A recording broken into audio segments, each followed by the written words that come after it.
Please take your seats and silence all cell phones. The program is about to begin.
Please welcome Andy Imparato, Jessica Rafuse, and Assistant Secretary Taryn Williams.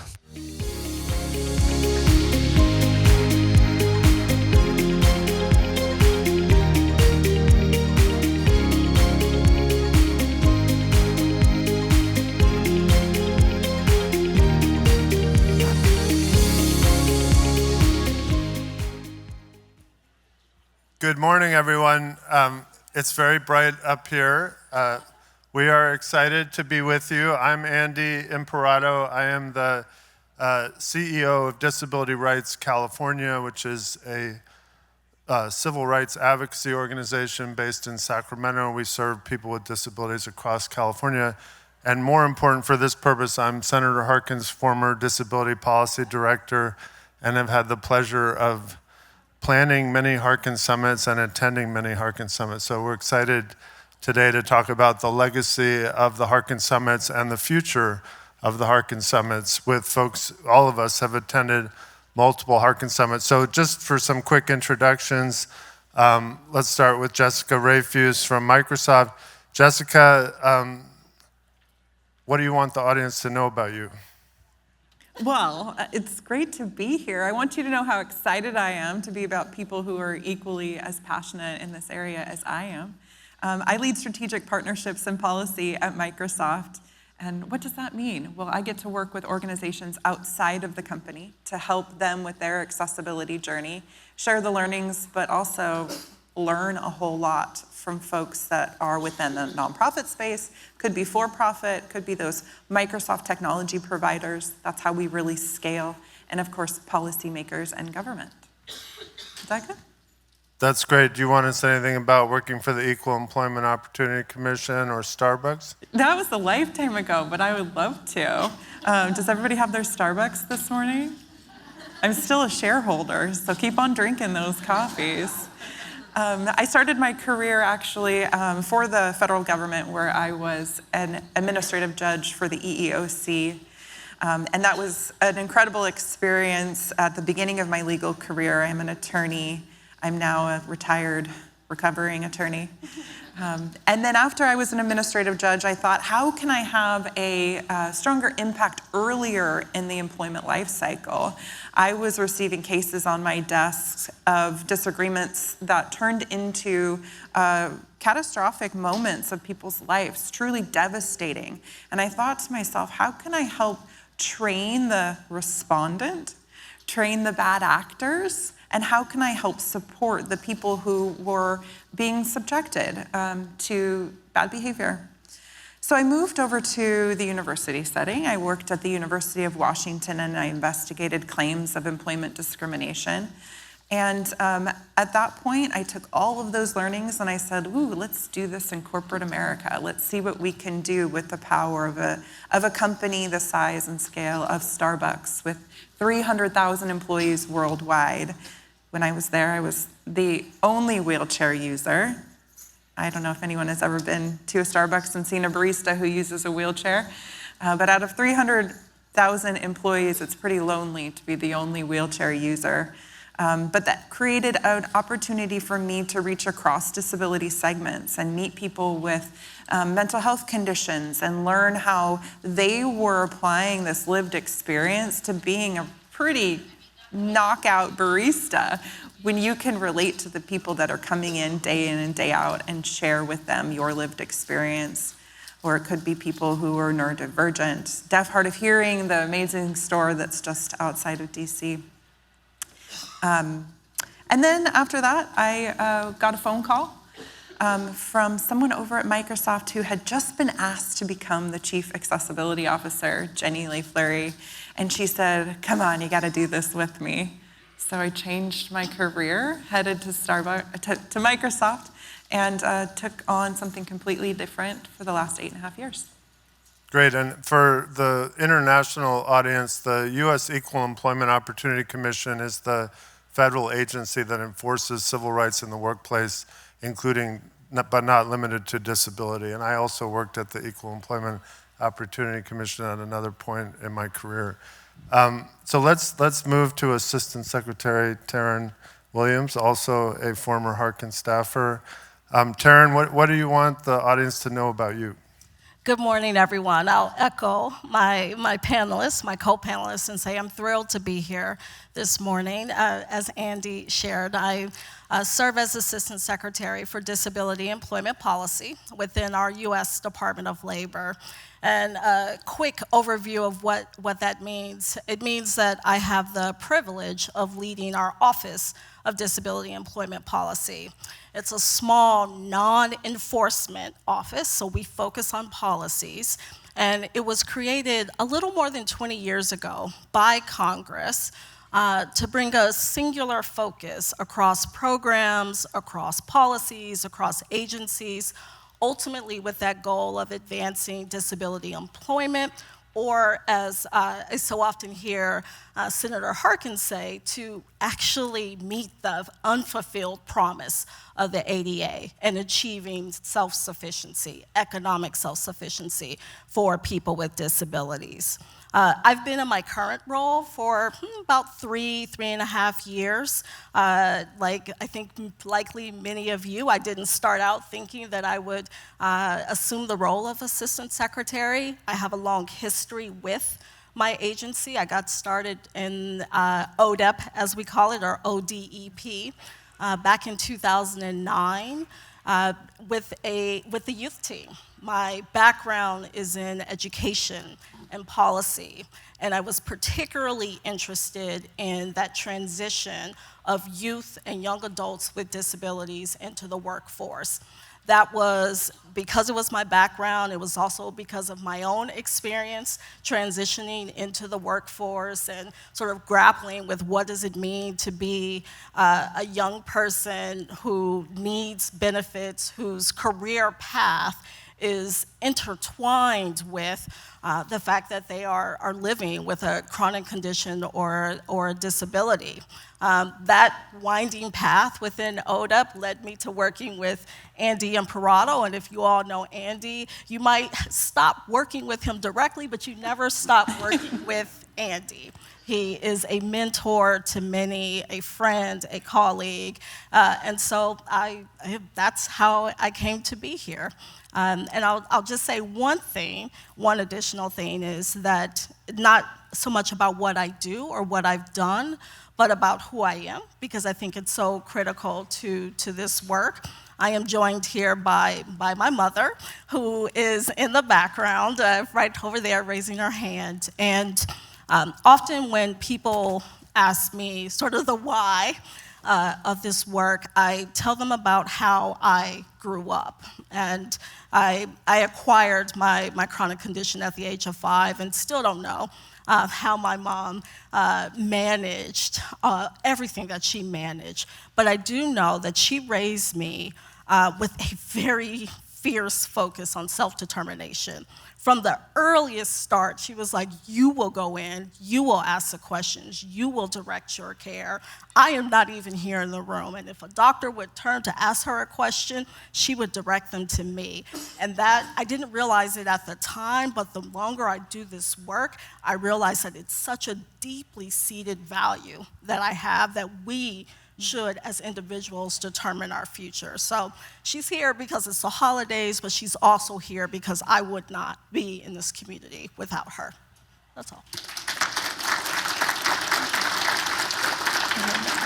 I feel like your mother is kind of my surrogate mother, so I appreciate that Lots of Shirley people say that. is here in the room.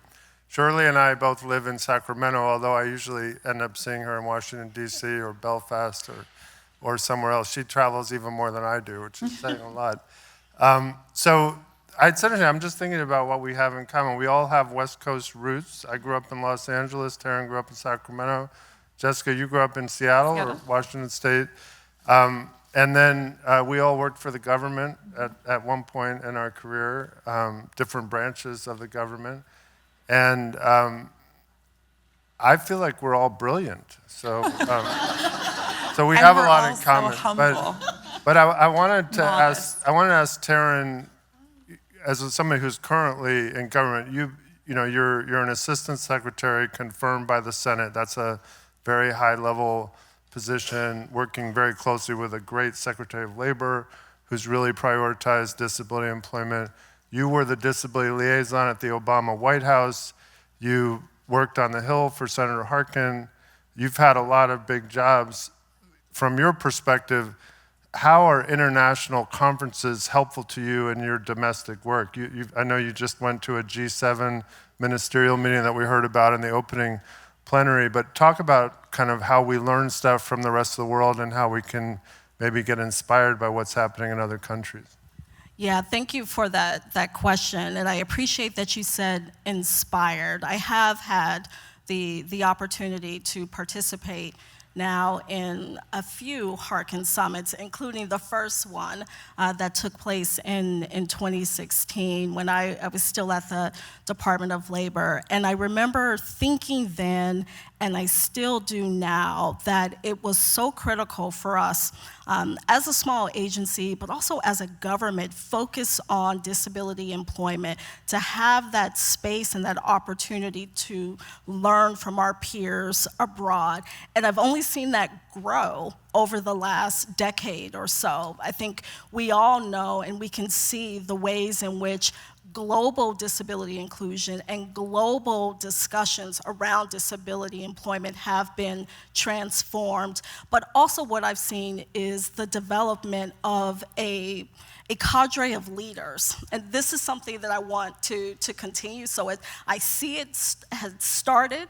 I want to continue to see it fostered, but a cadre of leaders from around the world who are singularly focused on disability employment. I think we all know there are a number of spaces that we attend or that we participate in throughout the year, focus on disability inclusion, and certainly disability employment is intersectional. You can't do disability employment without attention to instruction. You can't do disability employment without attention to benefits. You can't do disability employment without talking about transportation. But I think it's particularly important that we are focused on employment. And as I see the folks around the room, I see individuals that I learned about and met in Belfast. I also, and Andy and I were just talking about this, I see people I've never met. And I think, as you were saying, that is a good thing. It means we're bringing more individuals into the community. We're being provided the opportunity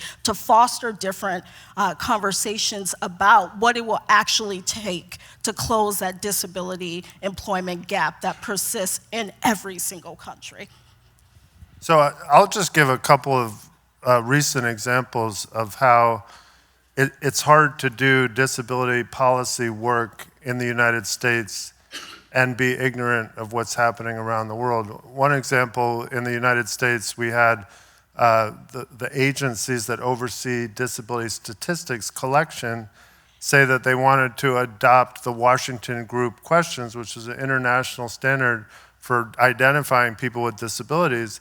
And they didn't engage with the US disability community about that decision, and they got hammered. And then they had to walk it back. But the Washington Group questions had come up at Harkin summits. We had talked about it. They've been around for a long time. There are some good things about those questions. But this is an example where the US stakeholders and the global stakeholders, starting with the people with lived experience, needed to be in dialogue, and we weren't. So we weren't prepared for that proposal. And unfortunately, from my perspective, we had some unnecessary turbulence that we're still kind of figuring out. Another example is there's a regulator in Europe who has successfully attached some requirements around technology accessibility in a different way than the way we've done it in the United States. It's created a lot of agita, I guess, in the tech world. But this regulator is pushing mostly, not only US-based, but a lot of US-based companies to do things that they haven't done. And I think the US disability community, to a large degree, doesn't even know it's happening. So I'm wondering, Jessica, if you want to just speak to that from Microsoft's perspective, is there a way we can have more of a global approach to how we regulate accessibility and how we make progress around civil rights? Yeah, and I think we should. I think it's interesting that you bring up the US companies that are unaware of some of the regulations that are happening in Europe. Well, and I was specifically talking about US disability advocates that are unaware. Yeah, absolutely. I'll say that the folks that are governed by those regulations also aren't aware. So the disability community has a real opportunity to help raise awareness of what's happening and how this will impact them. Those regulations aren't just for companies that are based in the European Union, they're for anyone who wants to do business there. So it really applies to everyone in the US that wants to sell their products there, but also all of our people who want to travel there. So the intersectionality with transportation, when people with disabilities are in those markets, it's going to impact them, and they should care and they should raise awareness around that. I think what Harkin Summit has done a really amazing job about, and why we've been really passionate about being a part of it for so long, is that Harkin Summit is unapologetically policy focused. It's gonna be about policy, you're gonna have the policy folks in the room, and that is such an incredible opportunity to do that, and also to do that with voices that we don't hear from. And we can do that right here in the US and DC today, to hear from the Global South. What are the innovations around employment that we need to learn about for our multinational organization that has people with disabilities working in many countries around the globe, including the Global South? And then the third area for me is the thought leadership and the collaboration. One of my favorite memories is rolling the streets of Paris with other wheelchair users, Victor Calisi over there, but also Katie Smith, who's no longer with us. And the chance to go into a bar, to look together for something that is accessible, to grab some champagne, because that's where the real magic happens. That's something that's really beautiful that Harkin has created, is to create this camaraderie that we have, to have the big ideas, to have the audacity to have big ideas around disability employment. Sometimes those happen in the hallway conversations and not in the ballroom. So speaking of audacity to have big ideas, you heard Senator Harkin mention that he had the modest idea that we should double the employment rate of people with disabilities within 10 years. If you all were thinking on a global scale of how to do that, what are some things that come to mind for you that would be important building blocks that would dramatically increase the number of people with disabilities in the labor force, either in the United States but also globally? Yeah, that's, I could probably spend the entire day on that. I'll start by, I won't spend the entire day. I'll just make a couple of observations, particularly with a focus on the US, because we know there's a persistent gap in the employment of people with disabilities when compared to people without disabilities. We also know that there has been some closing of that gap over the last 5 to 7 years. I will not be overly optimistic. I don't want to overstate that progress, but I do want to note it is progress. And I think some preliminary data show that some of that progress in particular sectors has to do with the lessons coming out of the pandemic. The understanding that global leaders had about the need to adopt both technologies and/or practices and policies that were more flexible, that were more accessible, and that opened up the workplace for people with disabilities. That had a very real, documented impact on disability employment. In the same moment, we're seeing that be rolled back. We're seeing a desire to return back to what is, I suppose, a pre-pandemic normal. I will say in my role, and I would say outside of my role, that that is not a good idea. That puts us as a community, again, in particular sectors where we were before, and it will erase the progress that we've made to the extent that people are all of a sudden understanding the extent to which talent exists. It just hasn't been tapped. So I'll stop there. Well, let me just press you on one thing that I think gets brought up a lot in the United States context, which is that we have disability benefit systems in the United States that weren't designed to support people with disabilities in the labor force. And I think that that's an issue globally. I know it's an issue in some European countries, but do you think modernizing disability benefits is an important building block to having a dramatic increase in employment rates? I'll say two things. I'll answer that question and a question you didn't ask, but I think is related. The short answer is yes. I think we do have to modernize our benefits system. I think any system that relies on people with disabilities certifying that they are unable to work in order to get what they need to live independently in their communities is just full stop wrong. It does not make sense. And the brilliance that we have in the US and around the globe, we should be able to figure that out. So that's one. I also think a system that is grounded in exploitation or is grounded in the notion that people with disabilities don't care about wages, that people with disabilities are somehow likely to be in roles where they're not being paid wages that are commensurate with those without disabilities, and that is sub-minimum wages. That is also wrong, because the messaging that we're sending to the workers, the messages that we're sending to their families, the messages that we're sending to businesses, that people with disabilities aren't equal, that people with disabilities are in a separate category that can't be integrated and included in our workplace and in our communities. For as long as those policies persist, both the benefit structure, but also that exploitation that can exist in sub-minimum wages, I don't think we'll actually close that gap. Thank you.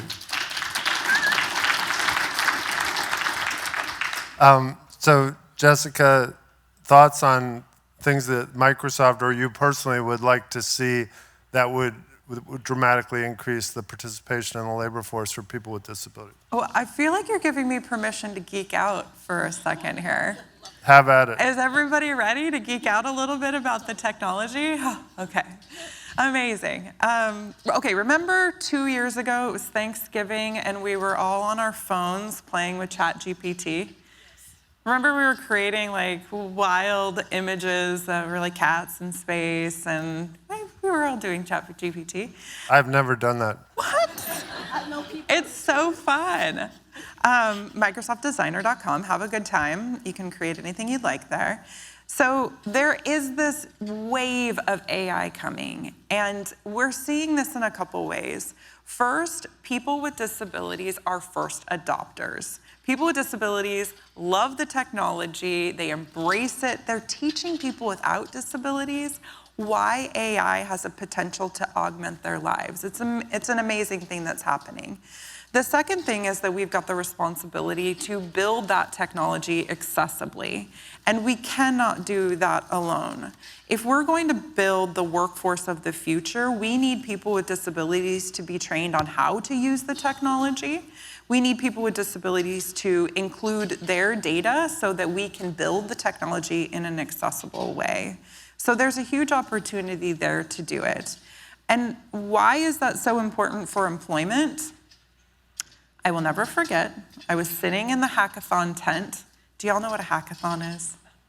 Big tent, lots of coffee, lots of nerds trying to solve problems. And I was sitting with my colleague, Swetha. Swetha is deaf. She doesn't use sign language. She primarily uses lip reading, which is really fatiguing, I hear. So Swetha would ask her parents to turn the lights off in the background when they were on FaceTime so that she could really focus on their mouths. And Swetha had this idea. Well, what if we build into the technology a feature that allows you to blur out the background? I'm like, Swetha, disability gain, you're so brilliant. You created background blur. So anytime you are on your Zoom call or your Teams call, you're video conferencing and you change that background to blur, I want you to think about Swetha, disability innovation. She created something for herself and for other people who are deaf and hard of hearing, but she also created something for me when I want to blur out my children in the background that may be in all states of dress. Laundry in the background, maybe you just want a pretty background. And that's the type of talent that we want to recruit into tech industry, but we can't do that without them having a really clear understanding of the types of jobs that are needed. It's not just CS, it's not just computer science, that's not enough. So those technologists need to be trained early so that they have time to get into cloud computing. They've got time to get into AI and data. That's the path and the pipeline that I'm nervous about that we may not have.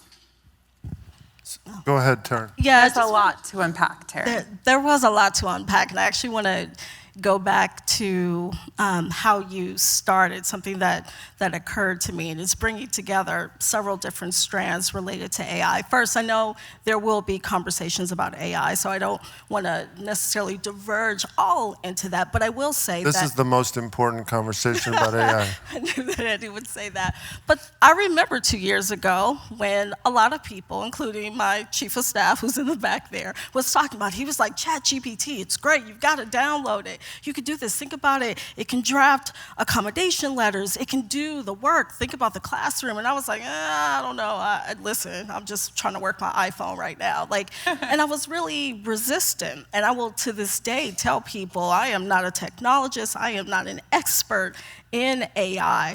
But what I've come to understand that is we're doing work in just disability policy, but particularly in disability employment, that we don't have the luxury of not understanding the implications of AI for the workplace. Employers are already adopting it. They're certainly using it. They're using it in cases where they don't even know that they're using it. So what I've evolved to understand is that we all have a responsibility to learn not just how to use ChatGPT, but also how is this going to impact disability employment? And that will ensure that we are actually at the table, because we already know what happens when we're not at the table.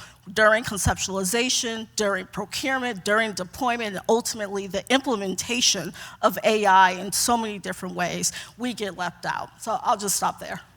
I think we've heard a lot as disabled kids, young people, people who are experiencing a change in career, you can't do that job because. That is changing. The definition of how you do your job is changing with the technology. So we need to educate the career counselors and the teachers on what the options are and what the potential is, because it's not the same anymore. We're seeing in the data that 80% of people with disabilities who are using generative AI believe that it is helping them to thrive in the workplace. 80% is a big number. We're also seeing that 85% of people with disabilities that are using Gen AI, they believe that it is actually assistive technology for them.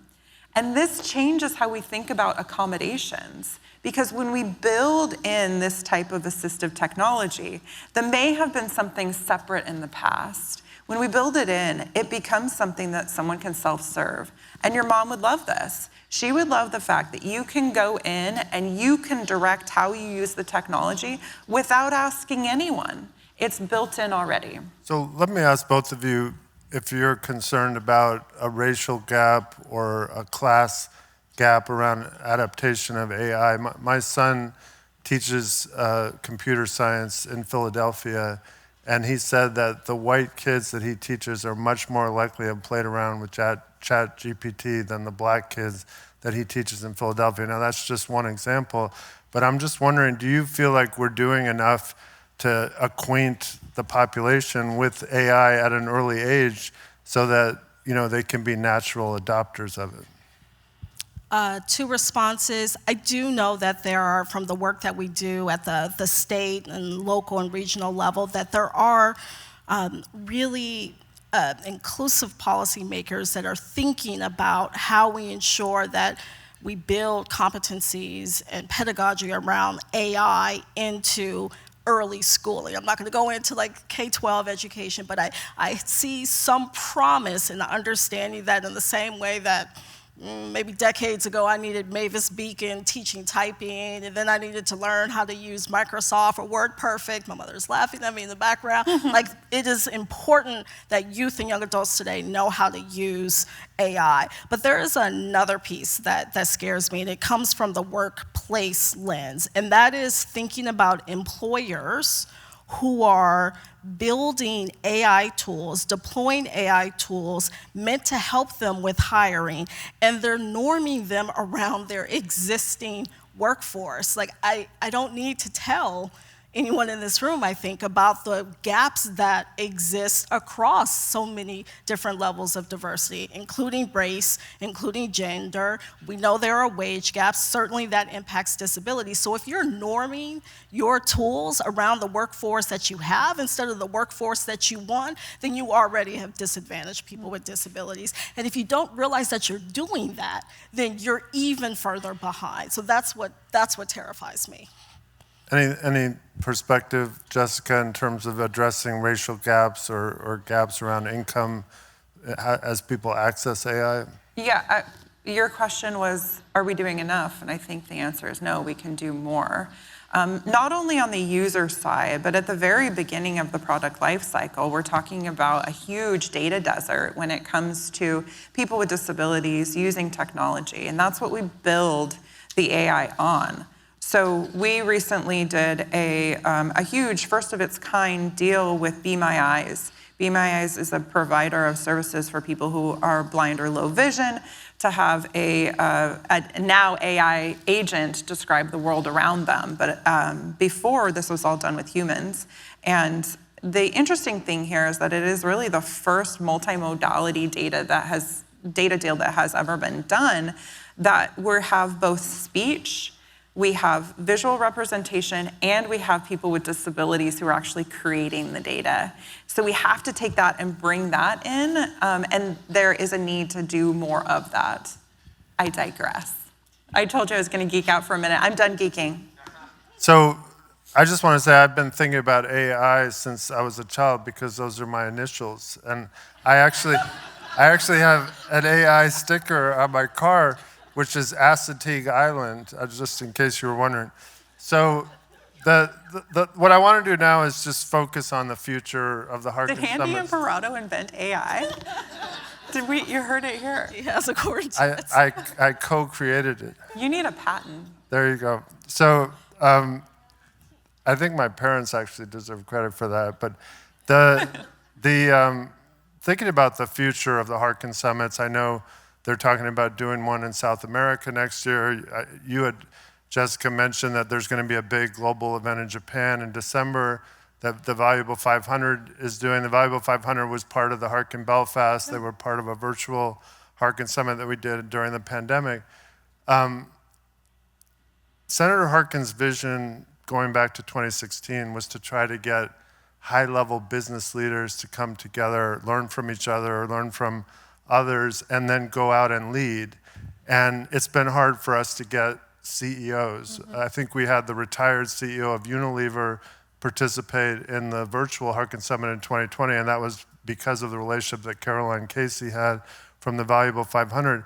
But do you think that that's important? This is a question for both of you, to get CEOs like the CEO of Microsoft. And if it is important, how does this event need to evolve where we'd be able to have that kind of success? Yeah, I do think it's important. I don't know necessarily about the hierarchy, but I'm very West Coast, you know? The CEO is absolutely influential, but there are other leaders within Microsoft, within any organization that can be even more effective if we're strategic about how we're selecting them. So we need folks that come in and have the opportunity to affect change. They have the interest to do that. And so it takes this curating of finding the right folks to come in for the right reasons, and they can represent the brand on stage. And I think in an audience where you have a lot of folks that are so deep in the subject matter expert, kind of getting that balance right. So that's kind of my thoughts on what the right level of leader is. I think the uber point is that my advice to the Harkin Summit, if anybody asked, unsolicited advice, my advice would be that there need to be more businesses, more private sector companies that are here. I know that there are a few of us, and I've kind of tried to reach out to those that I'm aware of, because we can do more convening and more advocacy through the lens of industry. I think particularly around the new change in administration, our priorities at Microsoft are not going to change. They're going to be the same. How we get the work done, we have to be very thoughtful about how that might change in the new administration. So that's something that I think corporate leaders can add to the conversation. Thank you. Yeah, I'll just add on that, and I'll do it from the perspective of the role I'm in now and how I think about my work and how I think about the agency. So the short answer is, yes, I do think businesses need to be in the room. I do think it's important to have CEOs in the room. They have the ability to bring visibility, direct investments, bring attention, and bring that urgency to an issue that is unmatched at any level in their enterprise.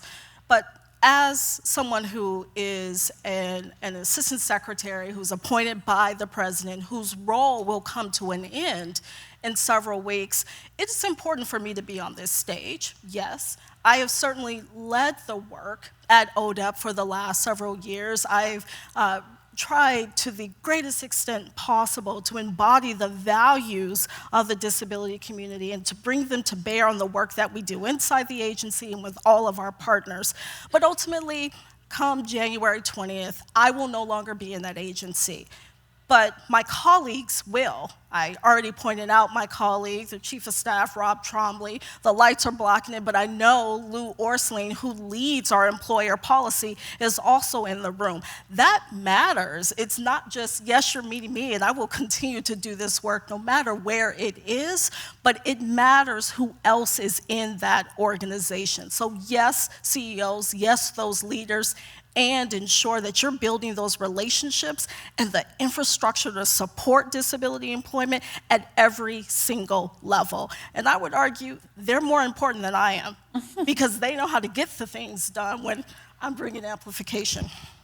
So let's say you're talking to a CEO of a Fortune 50 company and making the business case to them why they need to care about employment of people with disabilities in their company and the disability community as a market. What do you all feel is the most compelling business case we have right now, like as an elevator pitch? Well, we already talked about disability innovation. I have many examples of how that's been an important part of the product creation that we have. Culture is really, really important internally, and how we support people who currently identify as being disabled, but may someday identify as being disabled and need that help to navigate. And the third area, what did I say? Culture. Innovation.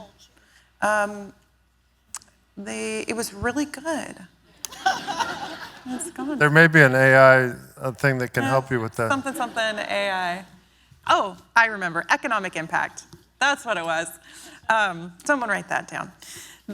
Thinking about how this best serves their customers too, whoever their customers might be. So I think about it in kind of a 3-horizon approach. One, when we're helping organizations and CEOs understand the need, it is focusing on the internal policies that they need to have in place. 2 is the ecosystem, asking them the question, can your blind employees check their pay stub? They don't know. They don't know. But making sure that they know that that's a question they need to ask. And number 3 is what can they do to support their customers? And that really comes from building that infrastructure internally. Taryn, elevator speech? Ooh, that's a hard one. I'm going to go in a different direction. And thank you for asking. Feel free. yeah, it's not meant to ruffle feathers. It's just sort of an observation of where we've been and sort of looking back at least the last 15, if not 20 plus years, where with a US focus, where as a community we have focused on a business case that says, please bring us to the door. Please add us in. Please hire us. We are good employees. We have strong attendance. We are these sort of magical employees with disabilities that you want to have as part of your workforce, and we are quote unquote special, and why haven't you hired that?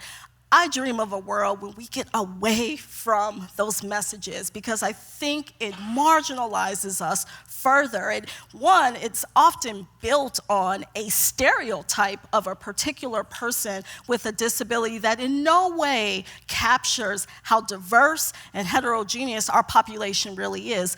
But also it sets up like real expectations about who a person is and what they can do. The compelling case for businesses is what we already heard from Jessica. It is good for their bottom line. It is good if they want a workforce, and companies all over the world need a workforce and they're not tapping into all the talent that is available, then they need to include people with disabilities. And if they're not doing it, or if they don't know that they're doing it, then they need to seek out those opportunities to do so. Not because it's just the right thing to do, but because it just makes sense. So. And one thing I try to say to business leaders when I have the opportunity is to think about their 4 top performing employees. One of them probably has a disability and may not feel comfortable talking about it at work and may not feel comfortable asking for accommodations. So if you want to keep your top talent, you need to learn about disability. And sometimes that helps them think differently about disability. It shows up in places where you don't expect it. I know we're coming close to the end. We had an election in November. Some people in the United States are depressed. Some people in the United States are excited about the election results. I guess my question for both of you, as you think about the future of disability employment in the United States and globally, the future of the Harkin Summits, what gives you hope?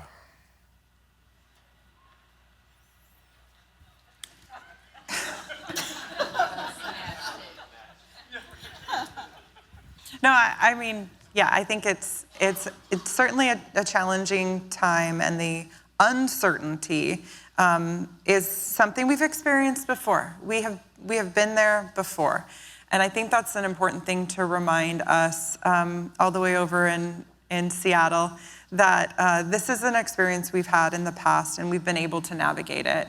I think what gives me hope is that hopefully this will help us be self-reflective about areas that we were not successful and messages that we need to reconstruct to reach a broader audience. We now have awareness of what we're facing. And I think, for me, I am excited about taking on a challenge and reframing how we talk about disability employment in a way that reaches a different audience. And it's overdue. Taryn? What gives me hope is understanding that so much of the progress that we've made as a disability community, it's come over generations, and I acknowledge that's far too long, but there are things that people said were not possible, things that policies, practices that people said not only that they weren't possible, that they weren't needed, that are in fact what we do today. And that has spanned across decades, that spanned political parties, that spanned ignorance. It's the persistence of the disability community, not only here in the US, but around the world, that has gotten us to where we are today. And that does not change with an election. People might be tired, they might be feeling as if they're gearing up for a new or a different fight, but I know that they will fight. I have no doubt of it. I can look at the last 3 years and organizations like DOMS, who I know was just on the stage, that have been created. I've looked at the work that we've done around sub-minimum wages and things that people said were not possible or were not happening. They have happened. And I think that will continue. That's why I'm hopeful. I already feel more hopeful now. Thank you. Yeah, and I guess I'll just add, and then we'll close. I'm turning 60 next year, and I guess for me, what gives me hope is seeing people like Sarah Minkara and Dom Kelly, the two of you. I mean, almost everybody is younger than I am, and I just feel like the up-and-coming leaders, the mid-career leaders in our community are going to continue to do this work. They're gonna, like people like Dom, are gonna do the hard work of building power, not just hoping the policymakers will listen to us, but making them pay a price if they don't. That's something we're doing at Disability Rights California as well. So I think we have a robust, diverse cross-disability movement that's global, with a lot of young energy and young leaders, and I think they are going to take our country and our international business community to another level. So that's what's giving me hope, and I think the politicians will just get out of their way. At least I hope so. So please join me in welcoming or thanking our panel for a great Thank kick. you, Andy.